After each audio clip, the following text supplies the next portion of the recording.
NDPS के जो मामले होते हैं वो जनरली क्या होते हैं। मान लीजिए पुलिस को किसी व्यक्ति पर शक है कि इस व्यक्ति के पास नशीले पदार्थ हैं, जैसे चरस, गांजा, अफीम इत्यादि।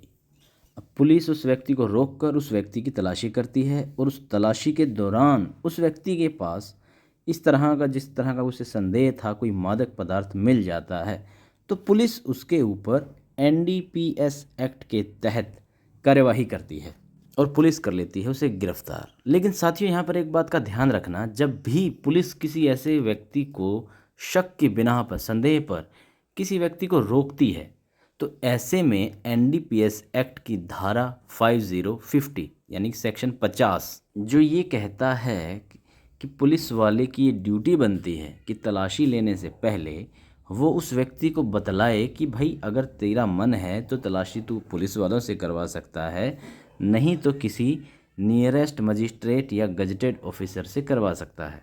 अगर वो व्यक्ति कहता है कि भैया कोई बात नहीं, आप ही कर लीजिए हमारी तलाशी, हमें कोई एतराज़ नहीं है, आप भले आदमी प्रतीत हो रहे हैं, तो मुझे मजिस्ट्रेट से तलाशी करवाने की कोई ज़रूरत नहीं है।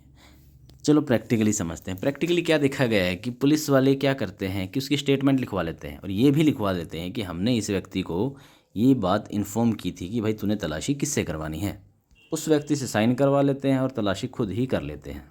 इस प्रकार सेक्शन 50 का प्रॉपर तरीके से उपयोग ना करके उसको जरिया एक निकाल के, उसका रास्ता निकाल के बीच का, इस प्रकार के तरीकों का उपयोग करके पुलिस कई बार एनडीपीएस एक्ट के झूठे मुकदमे भी दर्ज करवा देती है। तो चलिए समझने की कोशिश करते हैं कि एक वकील इस सेक्शन का फ़ायदा उठाकर अपने क्लाइंट को बेल दिलवा सकता है।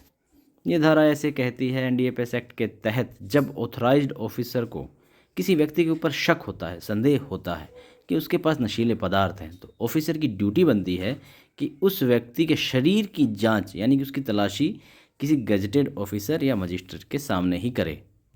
और पुलिस इस प्रोसेस को प्रॉपर तरीके से कई बार फॉलो नहीं करती, यानी कि उस तलाशी को खुद ही ले लेती है, उसके पास नशीले पदार्थ मिल जाते हैं और उसकी रिपोर्ट बनाकर जमा कर देते हैं। वीडियो को अंत तक ज़रूर देखें, आपको बहुत कुछ जानने को मिलेगा और इस सेक्शन को अच्छे से समझने का मौका मिलेगा। आप हमारे चैनल को फ्री में ग्रो करने में मदद कर सकते हैं, लाइक, शेयर और सब्सक्राइब करके। तो चलिए आगे।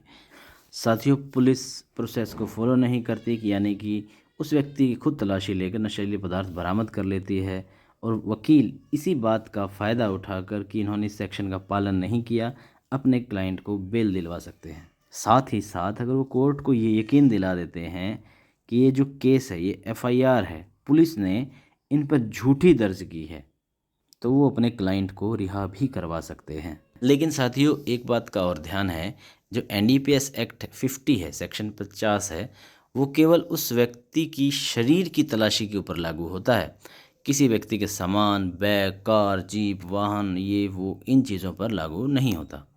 अभी 6 जून 2019 को दिल्ली हाई कोर्ट ने इस पर एक फ़ैसला सुनाया है, जिसमें उनका कहना है अगर किसी व्यक्ति के शरीर की और उसके सामान की तलाशी लेनी है तो पुलिस वाले की ड्यूटी बनती है कि अगर दोनों की तलाशी ले रहा है तो किसी गजटेड ऑफिसर के सामने पेश करें।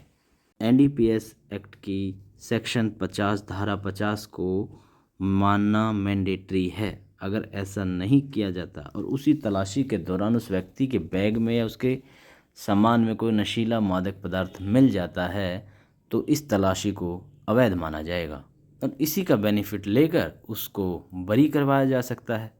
उम्मीद करता हूँ आपको जानकारी पसंद आई। आप हमारे चैनल को फ्री में ग्रो करने में मदद कर सकते हैं, लाइक, शेयर और सब्सक्राइब करके। धन्यवाद।